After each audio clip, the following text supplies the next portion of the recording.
नमस्कार, NH1 news देख रहे हैं आप और मैं हूं हिमांशु शर्मा। कल रात से ही लगातार बारिश जम्मू कश्मीर के रामबन में हो रही है और 3 जाने इस बारिश में रिपोर्टेडली अभी तक जा चुकी हैं। और बात करें भारत के ही दूसरे कोने में पश्चिम बंगाल की, तो वहां हाल ही में जो रॉयट्स हुए हैं उसमें भी 3 जाने अभी तक जा चुकी हैं। लेकिन दोनों में फर्क है, एक कुदरती आपदा है और एक सोच समझकर क्रिएट की गई स्थिति। अगर मैं पश्चिम बंगाल की बात करूं और उसमें 3 कीमती जानें चली गई हैं। हमारे साथ पश्चिम बंगाल की स्थिति पर बात करने के लिए करण सिंह मौजूद हैं। ये विश्व हिंदू परिषद के प्रांत सह मंत्री जम्मू कश्मीर लद्दाख हैं। आज इनसे बात करते हैं। करण जी, स्वागत है आपका NH1 न्यूज में। जय श्री राम, जय माता दी। करण जी, किस तरह से देखते हैं वक्फ अमेंडमेंट बिल जब संसद में पास होता है उसके बाद से 11 और 12 तारीख को यानी अप्रैल को पश्चिम बंगाल में एक कम्युनिटी जो है वो प्रोटेस्ट करती है, लेकिन वो प्रोटेस्ट कब रॉयट्स में बदल जाते हैं और खास तरह के समुदाय को अपने ही डिस्ट्रिक्ट से बाहर निकाल दिया जाता है। इस पर आप क्या कहेंगे? हिमांशु जी, जो पश्चिम बंगाल की स्थिति है इसके लिए आपको थोड़ा सा पीछे जाना पड़ेगा। पीछे आप चले जाइए, इलेक्शन का टाइम हो, पहले पंचायत लोकल बॉडी की इलेक्शन हुई थी, तब भी 200 के करीब लोग मारे गए थे। तब भी इतनी हिंसा होती है क्योंकि वहां पे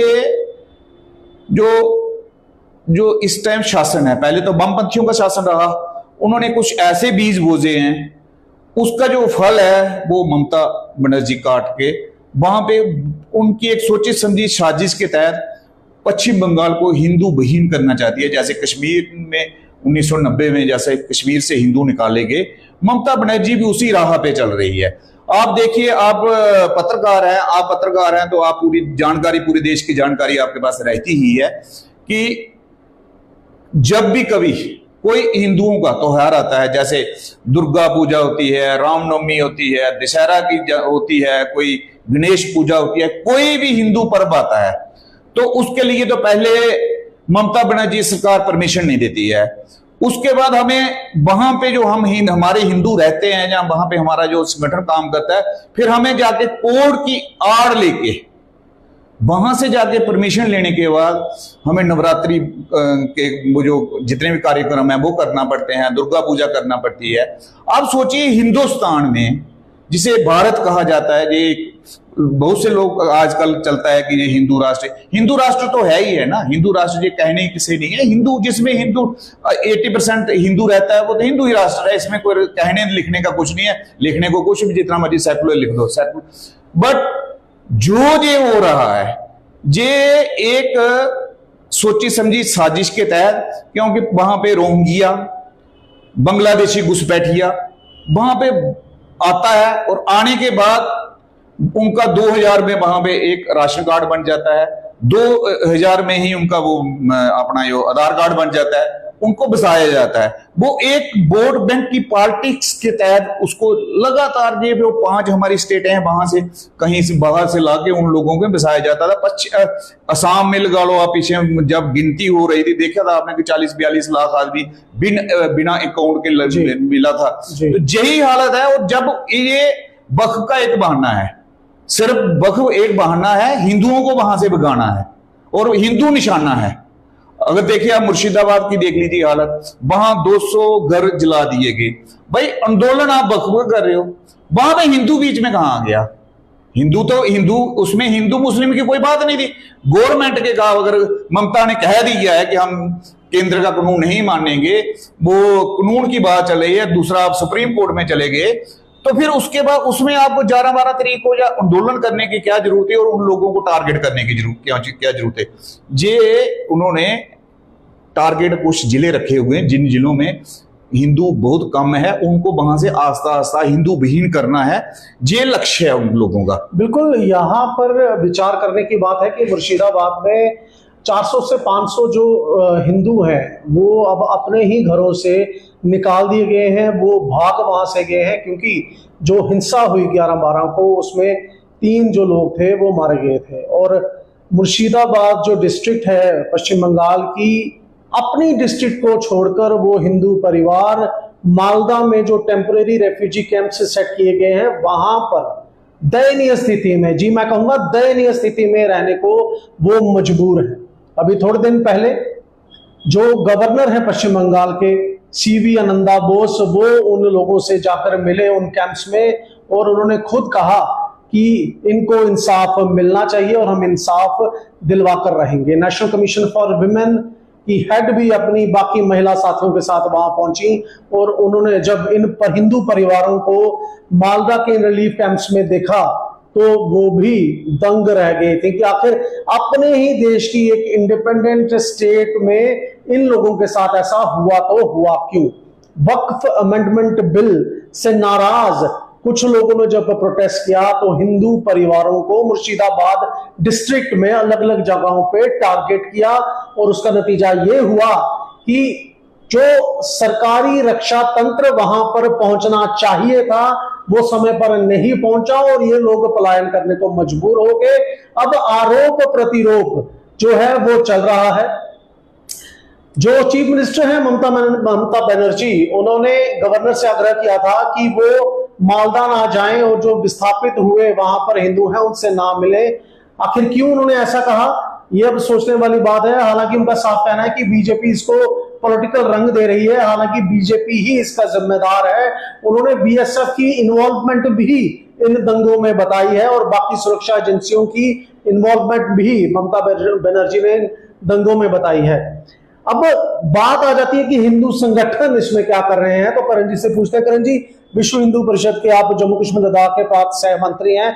इस समय अगर मैं पूछूं कि विश्व हिंदू परिषद या बाकी हिंदू संगठन किस तरह से ऐसी जो परिवार है उनकी मदद कर रहे हैं वहां पर? देखिए, आपने 500 लोग कहा, 500 फैमिली है वो, और पहले भी जो दंगा हुआ था उसमें 2000 फैमिली ने पलायन किया था। अब जो हमारा जो लक्ष्य है कि एक तो उन लोगों के साथ मिलकर हमारे कुछ कार्यकर्ता, कुछ राजस्थान से, मध्य प्रदेश से, विभिन्न शहरों से जिन जो सवेता वहां जाके उनकी सहायता करना चाहते हैं, उनको स्टैब्लिश करना चाहते हैं कि जहां बैठे हैं उनको लगे कि हम देश के साथ जुड़े हुए हैं, उनको सहारा दे रहे हैं। और मैं आपके माध्यम से कहना चाहता हूं कि जल्दी से जल्दी अब जो समय आ गया है कि ममता बनर्जी को वहां से हटा के राष्ट्रपति राज लागू किया जाए और वहां की जो कमान है सेंट्रल फोर्सेस को दी जाए, क्योंकि अभी ये हालत नहीं संभालेंगे तो आने वाले दिनों में ये और हालात बिगड़ेंगे। ये कोई वक्फ का बहाना नहीं है, ये वक्फ का सिर्फ बहाना है। वक्फ बोर्ड जो बिल अमेंडमेंट बिल हुआ ये उसका बहाना है, ये उनकी एक सोची समझी साजिश है। आप देखिए हर बार हमारा हिंदू ही वहां टारगेट किया जाता है। आप ये कहना चाहते हैं कि जो ये प्रोटेस्ट हो रहे थे वक्फ बिल के खिलाफ, ये सिर्फ एक बहाना है, हिंदू को यहाँ पे टारगेट किया जा रहा है? वहां पे बिल्कुल हिंदू को टारगेट किया जा रहा है। लेकिन जो सीएम है ममता बनर्जी वो तो उल्टा भाजपा को कहती है, वो कहती है कि भाजपा इसमें राजनीति कर रही है, ये सब भाजपा का ही रचा हुआ खेल है। ममता बनर्जी जो कहती है उसको तो जो एक कम्युनिटी है, खासकर जो धर्म विशेष कम्युनिटी है, जिसे मैं मुस्लिम कम्युनिटी कह सकता हूं, मैं शरिया डंके की जोड़ में जो मुस्लिम कम्युनिटी है उसको वोट बैंक को अपने साथ बांध के रखना चाहती है और वोट बैंक की राजनीति कर रही है। वो खाली वो हिंदू मुस्लिम के इसमें भाजपा का क्या है कि भाजपा का मैं कोई भाजपा का प्रवक्ता नहीं हूं, पर मैं विश्व हिंदू परिषद का रहने वाला, मैं हिंदू की बात जरूर करूंगा। हिंदू किसी भी देश में अगर हिंदू के साथ बुरा होता है तो हम हिंदू के साथ खड़े हैं, हमारा संगठन खड़ा, हमारे लोग खड़े हैं। हमारा मानना है कि जहां भी हिंदू जन्म लेता है वो विश्व हिंदू परिषद का सदस्य है, चाहे वो हमारे साथ जुड़ता है नहीं जुड़ता है, वो विश्व हिंदू परिषद का सदस्य है। तो वहां पे किसी भी किस्म की जो तकलीफ होगी हमारे लोग खड़े हैं, और हमारे लोग गए भी हैं, कुछ कार्यकर्ता गए हैं। और कार्यकर्ता ये नहीं है कि हम मान लड़ने को गए, दंगा भड़काने को है। हम जहां हमारे जो घर छोड़ के लोग आए हैं उनकी सेवा करने के लिए, जहां उनको जो वहां पे कोई सहारा देने के लिए हमारा अगर 5-10 हजार कार्यकर्ता गया हुआ है तो मैं धन्यवाद देता हूं, उन माताओं को भी नमन करता हूं जिन माताओं के बच्चे जाके अपने हिंदुस्तान में अपने हिंदुओं की, क्योंकि हमें अपने हिंदुस्तान में ही लड़ना पड़ रहा है, ये हमारे लिए दुर्भाग्य की बात है। मैं मोदी सरकार से भी अपील करूंगा कि आप जल्द से जल्द, अब नहीं तो कब लगाओगे, फिर क्या पीछे पीछे क्यों हो रहे हैं, लगाइए आप राष्ट्रपति शासन 6 महीने में सारा सीधा कीजिए, उसके बाद फिर फ्री एंड फेयर इलेक्शन होंगे, देखेंगे जो जनता चुनेगी उनको आएगा, वो वहां सीएम बनेगा, वो अलग चीज आ गई। और वो दूसरी जो वो बॉर्डर स्टेट है, वो बॉर्डर स्टेट है, वहां पे हालात ज्यादा खराब होने देना, ज्यादा देर रहने नहीं देना चाहिए। वहां पे जो पाकिस्तान की साजिश है, ISI है, वो सभी अपने बांग्लादेश के खुद के हालात बांग्लादेश के माध्यम से ही वो वहां से आ रहे हैं, क्योंकि बांग्लादेश उसके साथ बढ़ रहा है। 400 कितने हजार किलोमीटर है, 400 किलोमीटर वही फैंसी की रह गई है वहां पे, जो किसी कारण नहीं हो रही है। तो इसके लिए केंद्र के लिए 500 356 लगा के अभी तुरंत ही उसको बर्खास्त करना चाहिए गवर्नमेंट को, और वहां पे जो फेंसिंग रहती है वो फेंसिंग की जाए। जो ये देश विरोधी एलिमेंट हैं इनको निस्तेनाबूद करना चाहिए, क्योंकि आपने देखिए ममता बनर्जी डिक्टेटरशिप की तरह काम करती है। वो सोचती है कि मैं जहां की डिक्टेटर हूं, संघीय ढांचे पे प्रहार करती है। उन्होंने वहां एक बार आपने देखा था, चाहे CBI गई थी, उन्होंने CBI को भी जाने नहीं दिया था। वो जो सेंट्रल फोर्सेस हैं, सेंट्रल फोर्सेस को टारगेट करती है। इसका क्या मतलब है? इसका मतलब यही है कि वो अपने आप को तानाशाह मानती है। वो कोई अपने आप को अपने दिन में वो सो सकती है, उसने ये सोच लिया हो कि मैं ये पाकिस्तान, इसको मिनी पाकिस्तान बना रही हूं। वो रजिया की तरह, उसकी वो जिन्ना की तरह वो अपना नई जिन्ना ने नया अवतार लिया हुआ तो उसमें, तो वो जिन्ना की ही शक्ल में लगती है कि मैं आप वहां की अपने प्रधानमंत्री बनना चाहती है वो पश्चिम बंगाल की, उसकी ये सोच है। और डेमोक्रेसी में ये बिल्कुल नहीं होना चाहिए। जैसे देखिए आज तक हमारा उस टाइम भी क्या था कि उस टाइम अगर बाकी वाला जैसे आज पश्चिम बंगाल की सभी चिंता करे, कश्मीर की उस टाइम भी चिंता की होती। जैसे सेकुलर जो फोर्सेस रहती हैं, क्या सो कॉल्ड सेकुलर लोग हैं जो अगर उस टाइम खड़े होते, जो कश्मीर से हिंदू भगाया जा रहा होता, तो आज कश्मीर की स्थिति ये ना होती। हमारे जो जम्मू में रह रहे हैं कैंपों में, हमारे कश्मीरी भाई रह रहे हैं, कश्मीरी पंडित रह रहे हैं, जम्मू में रह रहे हैं, दिल्ली में रह रहे हैं, जगह जगह घर छोड़ के रह रहे हैं, ये उनकी ये स्थिति नहीं होती। उस टाइम समाज को खड़ा होना चाहिए। और मैं कहता हूं कि हमारा हिंदू समाज बहुत ही सहनशील है, सहन करता है, पर कितना सहन करें? सहन करने की एक हद होती है। जिस दिन अगर हम 80% होने के बावजूद अगर हमारे साथ ये हालत हो रही है, तो सोचिए कहीं हम 50% हो गए, जहां उससे कम हो गए, तो हमारी क्या हालत होगी कश्मीर में। जैसे आप बांग्लादेश में देख लीजिए, जब बांग्लादेश बना था तब 23% हिंदू था, आज वहां पे 4-5% हिंदू रह गया है। पाकिस्तान बना था वहां 8% हिंदू था, आज 0.1% रह गया है कि कितना रह गया। ये हालात है। हिंदू ही एक ऐसी जो हमारी हिंदू परिवार ही एक ऐसी संस्था, एक मतलब कम्युनिटी है कि जो सभी को अपने साथ लेके चलाने वाली है। क्योंकि हिंदू ने कभी, आप देखिए पत्रकार का इतिहास में, हिंदू ने कभी दंगा नहीं किया। कहीं मुस्लिम का कोई त्योहार होता है, कहीं उनको परमिशन लेने की जरूरत नहीं, उनको सिक्योरिटी लेने की जरूरत नहीं। हिंदू ने कोई भी काम करना हो, चाहे भारतवर्ष में कहीं भी, तो उनको पहले सिक्योरिटी की क्लियरेंस लेना पड़ती है, फिर फोर्सेस लगाना पड़ती हैं। इतनी बड़ी फोर्सेस लगाने देती है, सोचने की बात है कि इसके पीछे कौन सा षड्यंत्र है। बिल्कुल, यहाँ पर करण सिंह जी रोशनी डाल रहे हैं जो पश्चिम बंगाल में हो रहा है। और जो हमारे ऑडियंस अभी हमारे साथ जुड़ रही है, तो हम आपको बता दें कि पश्चिम बंगाल में हालात इस समय बड़े ख़राब हैं, तनाव के हालात हैं। 3 लोग वहाँ मारे जा चुके हैं, और जो हिंदू फैमिलीज़ हैं वो टेम्परेरी मुर्शिदाबाद डिस्ट्रिक्ट से मालदा डिस्ट्रिक्ट में शिफ्ट कर दिए गए हैं। अपना घर छोड़ के वो लोग चले गए, क्योंकि उनके साथ वहाँ पर दंगाइयों ने जो हालात पैदा किए हैं वो दयनीय हैं। और इस समय कैंप से वो इस तरह से रह रहे हैं जैसे कि जानवरों को इकट्ठा करके रहा जाता है। ऐसा मैं नहीं, ऐसा कैंप में रहने वाले वो हिंदू कह रहे हैं।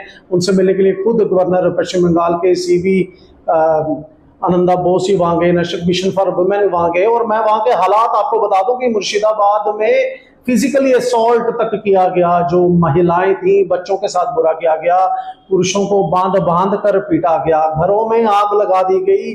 और काफी परिवार हैं जो मुर्शिदाबाद के कई जगहों से पलायन कर गए। और ऐसे ही हालात आज सुबह जब हम अखबार पढ़ रहे थे, तो दिल्ली के सलीमपुर में बताए गए हैं। सलीमपुर में भी हिंदू फैमिलीज अपने घरों को ताला लगाकर जा रही हैं। ऐसा क्यों है, फिलहाल इसकी क्लैरिफिकेशन नहीं हो पाई है, लेकिन पश्चिम बंगाल में हालात इस समय बड़े खराब हैं। करण जी, लास्ट सवाल पूछना चाहूंगा, क्यों आपको लगता है कि हर बार पश्चिम बंगाल की जब हम बात करें तो हिंदू ही वहां पर पीड़ित के तौर पर सामने आता है? देखिए, हिंदू इसलिए पीढ़ी के तौर पे आता है कि हिंदू अपने लिए, देश के लिए लड़ता है। वो हिंदू हमारे हिंदू में ये समझाया जाता है कि हिंदू मुस्लिम सिख ईसाई सब भाई भाई, ये शुरू में बच्चों को समझाया जाता है। और जो दूसरी कम्युनिटी के लोग हैं उनको ये समझाया जाता है कि जब जन्म लेता है उसे ये समझाया जाता है कि जो इस्लाम को ना मानने वाला वो काफिर है। तो यहीं से डिफरेंस आता है। हिंदू है, हिंदू भाईचारा निभाता है और उनके लिए हिंदू चारा है, वो हिंदुओं को चारा समझते हैं, जब उनका मन करता है खा लेते हैं। और हमारे भी जो भी इस देश में 1947 के बाद जो देश को चलाने वाले जो काले अंग्रेज, मैं हम कहता हूं कि गोरे अंग्रेज चले गए थे, काले अंग्रेज छोड़ के गए थे, उनके द्वारा जो जो अव्यवस्था फैलाई गई थी, ये उसी अव्यवस्था का एक फल है जो आज हम भुगत रहे हैं। इसलिए मैं कहता हूं कि हमारा हिंदू इकट्ठा होना जरूरी है और हमें अपने बच्चों को ये सिखाना चाहिए कि अपनी जान माल की रक्षा कैसे की जाए, अपने देश की रक्षा कैसे की जाए, अपने धर्म की रक्षा कैसे की जाए। हमारी प्रायोरिटी पे ये होना चाहिए, पैसा हमारी प्रायोरिटी में नहीं होना चाहिए, ये सबसे जरूरी है। ये हालात नहीं तो हमने लड़ने के लिए सीखना ही चाहिए, अपने देश के लिए और अपनी मिट्टी के लिए, अपनी मातृभूमि के लिए हमें लड़ने के लिए सीखना ही जरूरी चाहिए। नहीं तो ये हालात हमारे और ज्यादा खराब होंगे अगर ऐसे ही और राष्ट्रपति राज वहां पे नहीं इम्पोज होता है, लागू होता है, तो ये हालात और ज्यादा बिगड़ेंगे, वहां पे और ज्यादा बिगड़ेंगे। मैं ये गृह मंत्री प्रधानमंत्री के द्वारा माननीय हमने कल पूरे देश भर में हमने एक मेमोरेंडम हर जिले में हर जिला अधिकारी को दिया, राष्ट्रपति के नाम, माननीय अपने सुश्री राष्ट्रपति जी के नाम, कि हमें देश में शांति चाहिए करने के लिए पश्चिम बंगाल में राष्ट्रपति राज चाहिए। 6 महीने में गवर्नमेंट, केंद्र की गवर्नमेंट जितना भी वहां का गंदगी है उसको सफाया कर सकती है, हमारा इतना मानना है। अगर नहीं कर सकते हैं तो फिर हम लोग तैयार हैं, फिर हमें जैसे हमारे 10,000 आदमी गया, फिर 2-4 लाख आदमी भेजना पड़ेगा अपना, बजरंग दल के कार्यकर्ता वहां पे जाएंगे, लड़ेंगे और देखेंगे क्या होता है, फिर उनको सुरक्षित करके ही आएंगे, नहीं तो नहीं आएंगे। ऐसा ही है, क्योंकि हमें लड़ना तो सिखाया जाता है देश के लिए। बिल्कुल, स्थिति समय पश्चिम बंगाल में बहुत गंभीर है। फिलहाल हम धन्यवाद करेंगे करण जी, स्वागत है आपका, माफ कीजिएगा, धन्यवाद आपका NH1 न्यूज़ से बात करने के लिए। बहुत बहुत शुक्रिया आपका। देश के जो एक खतरनाक मुद्दे पे आप बातचीत कर रहे थे, जो बहुत ही जरूरी था, धन्यवाद आपका। तो आपने सुना कि करण सिंह ने यहाँ पर क्या कहा। ये खुद विश्व हिंदू परिषद प्रांत सह मंत्री जम्मू कश्मीर लद्दाख हैं। वक्फ अपॉइंटमेंट बिल की बात करूं तो चीफ मिनिस्टर पश्चिम बंगाल की ममता बनर्जी ने साफ शब्दों में कह दिया कि इस बिल में जो भी अमेंडमेंट होगी, जो संसद में पास हुआ है, उसे हम पश्चिम बंगाल में लागू नहीं करेंगे। लेकिन फिर भी वहां पर प्रोटेस्ट हुए और प्रोटेस्ट कब दंगों में बदल गए पता नहीं चला। स्टेट पुलिस की, खासकर चीफ मिनिस्टर की वहां पे रिस्पॉन्सिबिलिटी थी कि वो हिंदू परिवारों की रक्षा करें जो आज टेम्पररी रिलीफ कैंप्स में मुर्शिदाबाद से हटकर मालदा में रह रहे हैं। लेकिन ऐसा वहां नहीं हुआ, उल्टा जो आरोप प्रतिरोध का सिलसिला शुरू हुआ तो चीफ मिनिस्टर ने साफ शब्दों में कह दिया कि बीजेपी, BSF और सुरक्षा एजेंसियों का इन दंगों के पीछे बहुत बड़ा रोल है और इसमें स्टेट पुलिस जिम्मेदार नहीं है, चीफ मिनिस्टर का कैबिनेट जिम्मेदार नहीं है, चीफ मिनिस्टर खुद जिम्मेदार नहीं है। अब आप इसके बारे में क्या सोचते हैं, जरूर कमेंट बॉक्स में लिखकर बताएं, क्योंकि दंगा कहीं भी हो रहा हो भारत में, आवाज पूरे भारत से उठनी चाहिए, ताकि जिस जगह गलत किसी भी धर्म के साथ हो रहा है वो वही रुकना चाहिए और उसे दोहराया नहीं जाना चाहिए।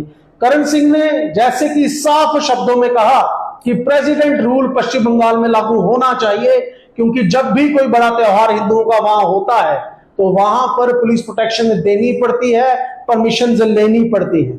आखिर भारत में अगर फेस्टिवल्स मनाने के लिए परमिशंस और पुलिस प्रोटेक्शन लेनी पड़ेगी तो भारत के लोग भारत को छोड़कर जाएंगे तो आखिर कहां जाएंगे।